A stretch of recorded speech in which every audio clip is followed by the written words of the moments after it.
All right. Thank you, everyone, for participating in a little bit of the madness today.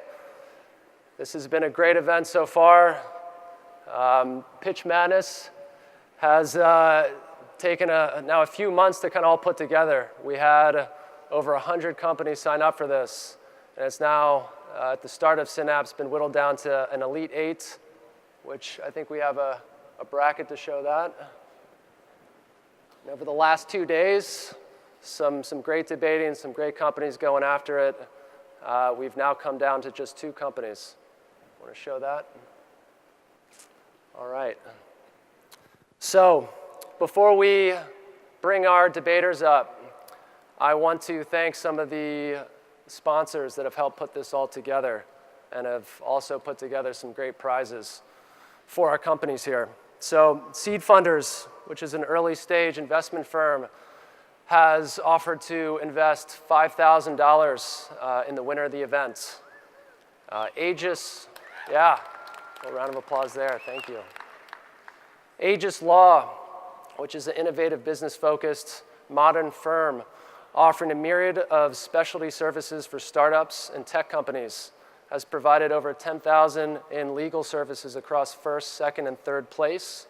And they're also running a drawing for a free private offering investment package valued at $8,500. And we also have one of the managing partners, Scott, up here on stage as one of those sponsors. Let's give a little round of applause for him as well. We got Google in the mix as well. Google Cloud for Startups offered 20,000 in credits for the winner and also gave 3,000 to all participating companies in Pitch Madness. So I know some of their representatives are here as well, so thank them, please. Station House, Hyde Park, which is a co-working location here in Tampa, has provided over 14,000 in free co-working space for first, second, and third place. So let's give them a round of applause as well. New World Angels, largest angel network in the state of Florida, is going to fast track the winner of Pitch Madness to present in front of their accredited investor network. And we also have Steve here, who leads the charge over there. So thanks, Steve and New World Angels. Embark Collective is offering 3 months of open collaboration at their new innovation hub. And Lakshmi, who's the CEO of Embark, is up here on stage as well. E2 Generations, which is actually a firm I'm a part of, so this is a little shameless marketing on our part. But we are a local software consulting firm and offering $5,000 in credit for our consulting services to do some refresh design. We have our director of design over here, Heath. He's also doing a little videography for us. We'll also review your architecture or develop an application for your company. TriNet. Yeah, you can give us a little round of applause, that works. TriNet, which is a full-service HR platform, they're offering discounted services for all companies that signed up for our event, and also giving a $500 gift card to the winner, Apple gift card. So thank you, TriNet. And Vincent Jackson, who was also one of our judges a little earlier today, he is offering a signed Tampa Bay Buck jersey, as well as home plate tickets, plus parking, to a 2019 Tampa Bay Devil Ray game of your choice. And that will go to the winner as well. We got a little jersey from Vincent. All right. All right.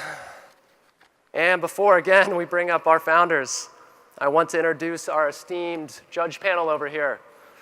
Joy Randalls, which is at the end of the chairs here, serial investor and entrepreneur.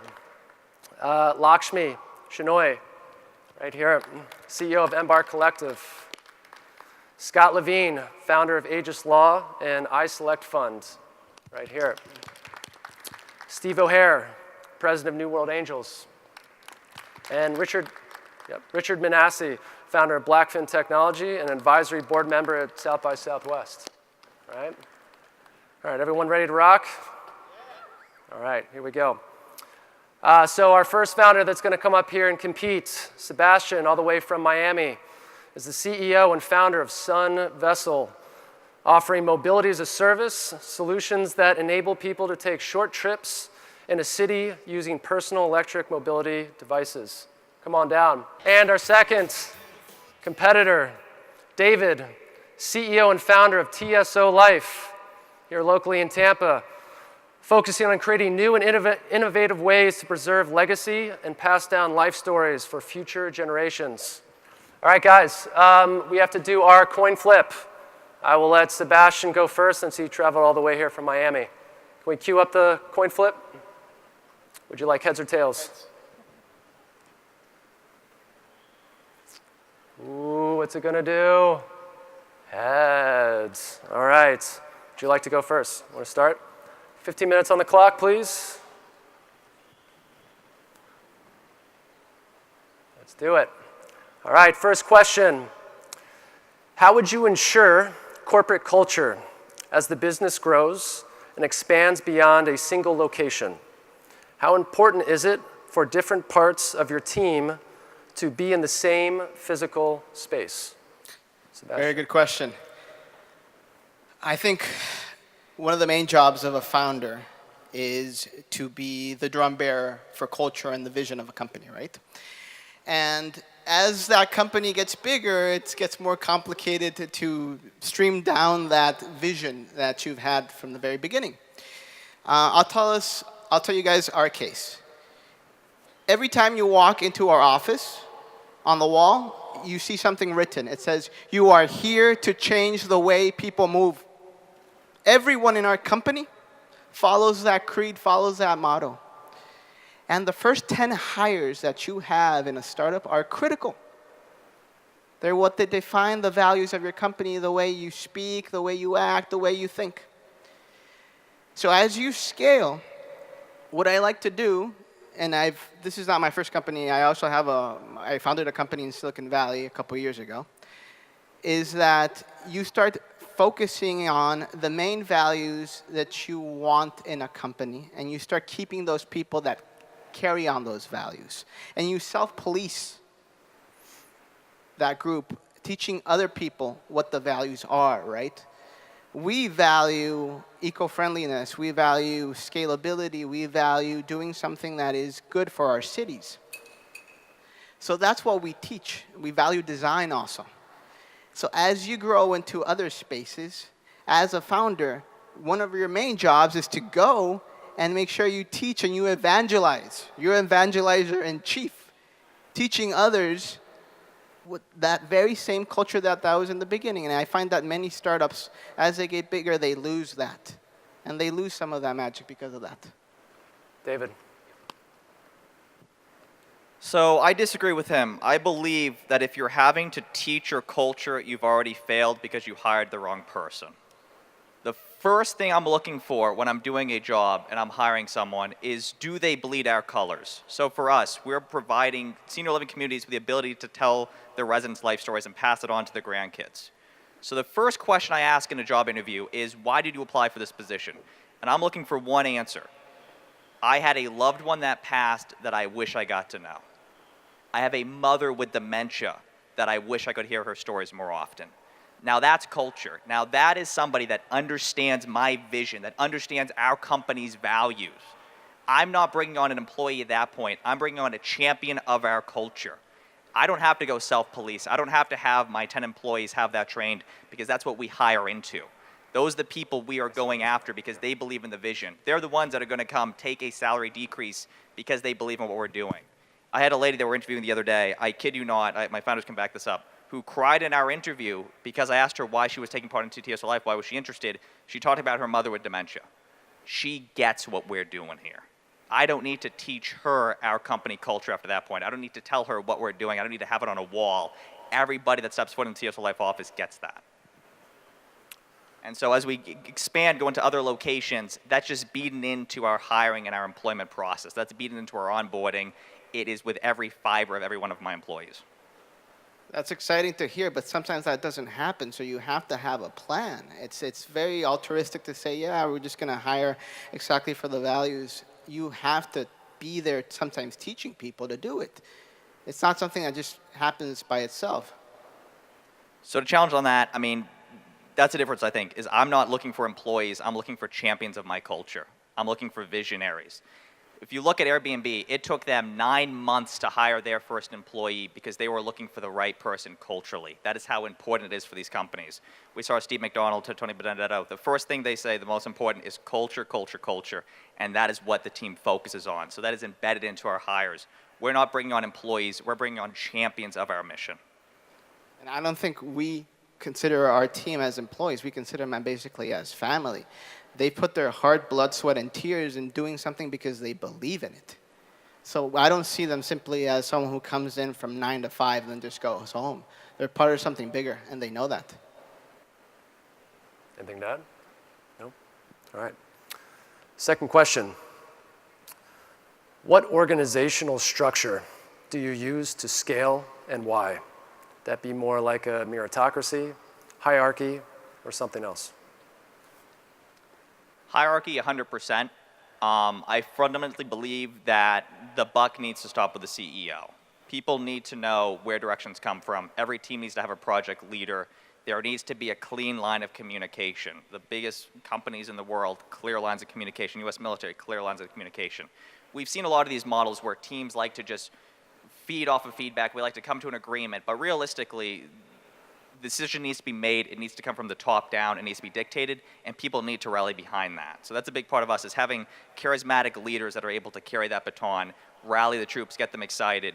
But 100%, it needs to be a hierarchy org chart. David, I agree with you. I think in the beginning, you're still trying to figure out the law of the land, right? It's like a big foggy field. And the most important thing for me is to find people that are better than me. I'm limited in many things. I know what I can do good, but there's some things that I recognize I'm not the best in, right? So I like to listen to my employees, just like I listen to my customers, right? And that's not saying that you agree with everything that they say, and I do believe that there has to be some sort of hierarchy and line of communication, and yes, the buck stops here. But it's important to listen to your team, right?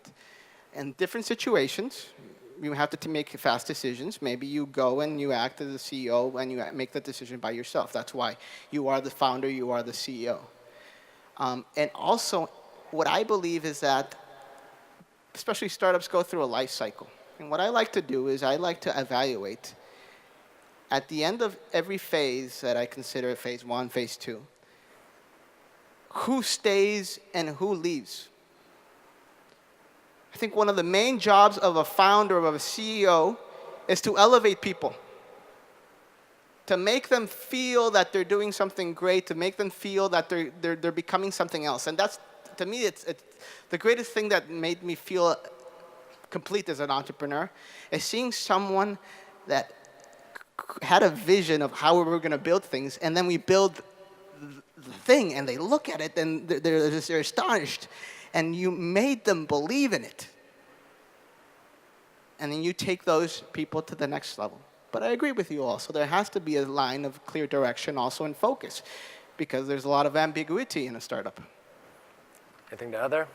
Yeah, I mean, just to follow up on that very briefly, I mean, I fully believe in nurturing employees, building them up, but at the end of the day, I mean, investors want you to move quickly. They want you to have a good team, a good culture, but you got to move quickly. And the way you do that is being able to have people that are in leadership, that know what they're doing, who can excel and execute quickly. A big thing I'll agree too, I mean, I'm not going to my developer and telling them how to do their job. As the famous Steve Jobs quote, you don't hire smart people to then tell them how to do their job. I fully believe in that, but at the end of the day, when a decision needs to come, it needs to come from the top. Because specifically, when you're in the position where as a CEO, something is coming onto my desk, it's because the data is not clear. It's because people disagree. It's because there's other things that are going on. One team believes marketing thinks we should target this way, sales are targeting these people think that they should go this way. What should the decision be? And those two teams separately, no matter how much I nurture them, train them, they're not going to be able to make that decision on their own. They're going to conflict. So it always needs to come from the top, and that's actually answering the question. Any add on there? Now let's move on to the next question. All right, question number 3. When it comes to ethics, where does most of the responsibility lie? On the company who owns the technology and manages the data and information, or on the community to articulate what is acceptable and unacceptable behavior? I think actually it's both. We are collecting lots of user data. And it is one of our pillars to make sure that the way we're collecting this data and what we're using the data for is the most responsible way. The worst thing you can do as a company, and we're seeing this also with what's happening right now with Facebook, right? The ecosystem also, in a way, I like to use this word a lot, self-polices. And you can tarnish your brand, you can tarnish your reputation, and the reputation possibly of also your investors because they believed in you, if you misuse that data. So from the very beginning, your architecture, your security has to be set in place with stopgaps and preparation of what would happen if, for example, we get hacked or if there's a breach. And that's what we do in our organization from our very first day from our architecture. So it's both. You also have to be in tune with what's happening with the market and latest developments, right? Maybe some laws are happening in Europe that we're going to adopt, and you have to be on the forefront, and you have to be anticipating that. Our jobs as CEOs is to be on the lookout of what's happening also. You're steering the ship. You don't want to hit a rock. You have to be looking at that rock from far behind, right? So I guess that's my answer. Do you believe it's both, David? I actually believe that the company should always lead by example. At the end of the day, in our case, people are trusting us with their life stories. The company needs to set the standard for what is ethical. We need to have a very clear user agreement. We need to communicate that with the users on what exactly the data is going to be used for. Because at the end of the day, I mean, the users are not going and reading the terms of use. The users aren't going back and reading, how we're doing the marketing stuff. It just doesn't happen. So us as a company, we have the fiduciary responsibility to our users to have the correct ethical policies, to use data the correct way. Because as a user, you don't have much power. Me as a community, I can't go to Facebook and say, hey, stop selling my stuff for marketing. I don't have that responsibility. It's on the company to set what the standard is and what is ethical and to follow that practice. But if a bunch of users start talking about it, then that voice just becomes bigger, like what's happening right now with Facebook, and then that does add a lot of repercussions. I think users do have a voice, a big voice, actually. So in the ecosystem of a startup, I don't think that's at all applicable. Sure, Facebook, we can point to one use case where your answer is correct, but that's the only one I can think of. And it's a massive corporation where we've known, the documents on Facebook have been going out for years. We've known what Facebook's been doing, and it's taken us 3 years to actually care and actually rally the community to actually do something about it. It just doesn't work if we're trying to have the self-police be the answer right there. I think if someone knows that we're doing something illegal or wrong with our product, they're not going to use it, they're going to tell others. So I prefer to be preemptive. No, that's what I'm saying. That's why the company needs to have the policy and doesn't have that crap in there. Okay. Last question. How do you approach a situation where your users or customers start using your platform in unintended ways, but changing your platform would cause a severe financial impact? So in our sense, the market, your customers are right. If somebody is, and it's one of the amazing things for just TSOLife, we originally set out to be a platform for people to go in and be users to tell their own life story. Our users started to want to be able to just use an iPhone app to do it instead of actually typing it out themselves. So we had to listen to our users and pivot the ship and make that commitment. Because at the end of the day, you see customers. The number one reason startups fail is because they don't have market penetration. They don't have a product market need. And if your consumers are telling you, hey, I want you to be fixing the problem over here, you listen to them and adapt for that 100% or your company goes under. Yes, of course you have to listen, and that's the famous pivot situation. Or you might discover something, oh, this is a cool feature we never thought this would be using. I think you also, as a CEO, you have to have that vision of saying, I'm possibly going to have to separate some funds also to actually use in these worst case situations. I think you have to be preemptive also, right? And that's the opportunity you have to react to the market. I'm not a, I always prefer to be ahead of the market, what's happening, but sometimes you take a bet and you go that way, and your users are telling you something that's different, or it might be something that they're adding on to your product. And you put that in your product pipeline. It might take a little bit longer, but I think you should have some sort of a little, war chest, and if you're a smart CEO, you prepare, right? You talk to your advisors, you talk to your board, and you have this, preemptive little war chest where you can actually go forward and use that capital to deploy it quickly. I wish I had a little war chest. I'll tell you what, as a CEO started at college, you were given every scraps and you bootstrapped. And when you did have a user, you listened to them, you adapted for them. And now if we come to the situation, we actually did this. We went to the funeral home market, it turned up bust, I raised angel funds to do that.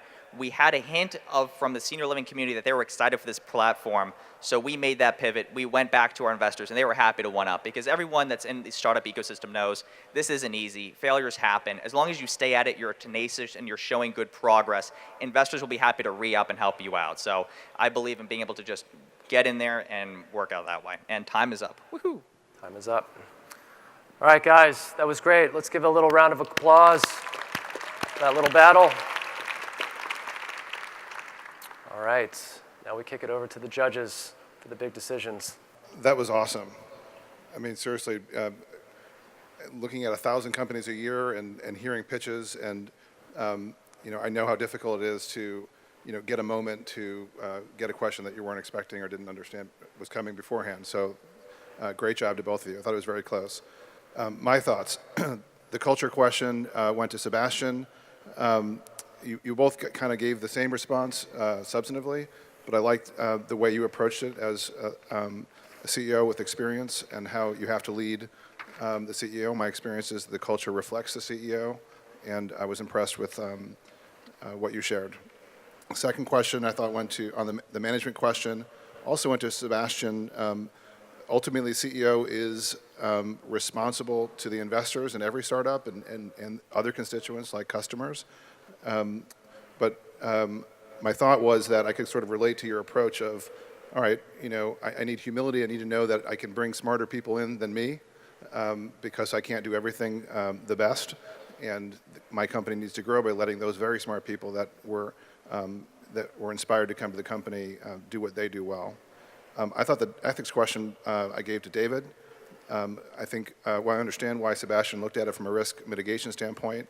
I do think that ethics is a cultural issue, and David's response that the company leads the way inspired me.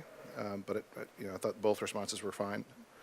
The last question on the use of the platform changing, this does illustrate the idea that investors bet on the jockey, not the horse. And your statement that it does, having a CEO that understands how important it is to pivot and how important it is to pay attention, I think struck me. So I gave that to Sebastian, so the edge is to Sebastian. You both did an amazing job, so thank you. And it was very fun to watch. I've never been a part of an event like this. For the values question, I agree. I think that you guys were in the similar flavor, but what I worried, David, was that by requiring people to have a singular experience, you're leaving out a population of great employees. People are going to go through the experience that TSOLife solves for, and you can inspire them through the values and through the meaning of the people who have been through it and understand the value of the product. So I think that Sebastian did a really nice job of outlining and making the values really explicit for the team to be able to go through on a daily basis. For the management question, I also went with Sebastian. I think that the idea of the team is all about complementing each other from a skill set. And ultimately, there are going to be decisions that only the CEO can make.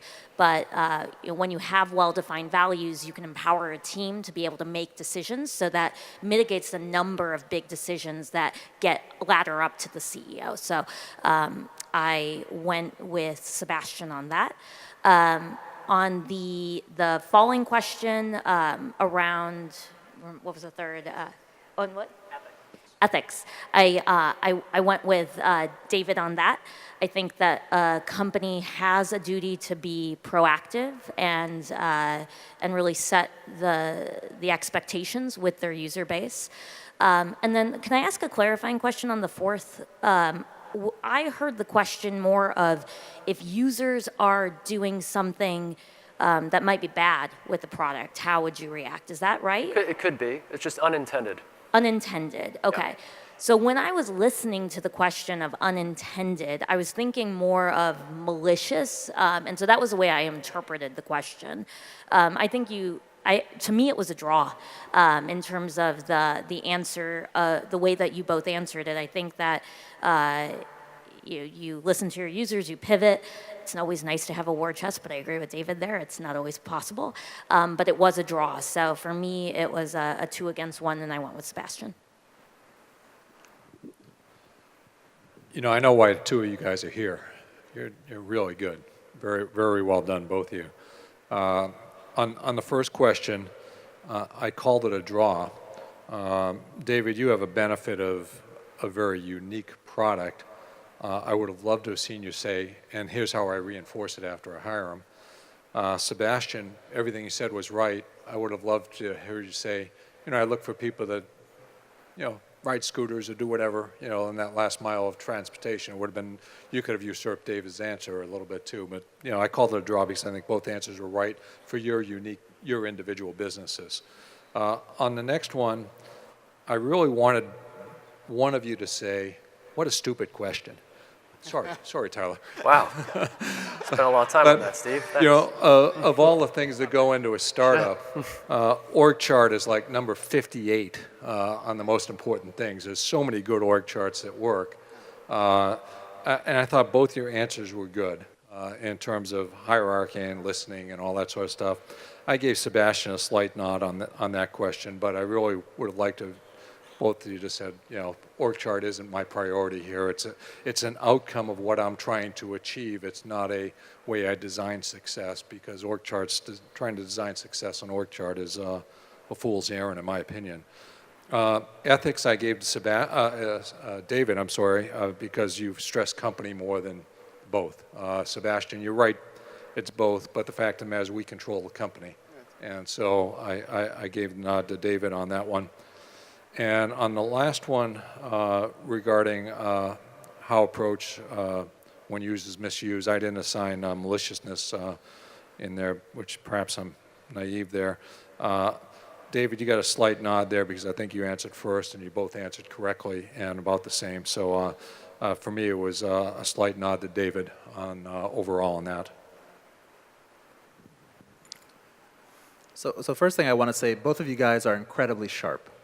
2 of the best founders I've seen in the state of Florida and the region. And I see a lot of companies every year through the multiple hats that I wear, whether it's with South by Southwest, NASA iTech, Innovate Celebrate Conference, so on and so forth. And hats off to you both. You survived a murderer's row of semifinalists, multiple Harvard MBAs. I don't know if the crowd knows this. Multiple Harvard MBAs founders were part of the final 8. And you guys, congratulations to you both. Going through the questions one by one, as far as the corporate culture, I actually, my nod was towards David on that. Sebastian, I thought your answer was fantastic. But the thing that stood out to me, David's was more of a proactive, and yours was more of a reactive. So that kind of jumped to my attention, especially thinking of your first 5 or first 10 hires. If you don't get in front of it, you're going to be in trouble. The next question about hierarchy. Sebastian, you gave some great thoughts on hierarchy, but I had to go with David on this one as well. In today's day and age, the CEO, the buck does stop with the CEO. We've seen it in company after company after company. It doesn't matter if they're small or big. The CEO is the one at the end of the day who will get the axe for decisions and mistakes made throughout the organization. So that's where I went for the hierarchy question. As far as ethics go, David, you gave a great answer. The company ethics definitely lie with the company. But that being said, Sebastian actually gave you the nod for this question. It does end up being both. If you look specifically in B2C companies, which your company, SunVessel, ends up being, it goes both ways. It's not just the company that defines the culture. And for, I'm sorry, the ethics. And for the last question, users, changing the platform. Lakshmi, actually, same thought as you. I initially thought that's where it was going, and I was hoping to hear that answer for both of you.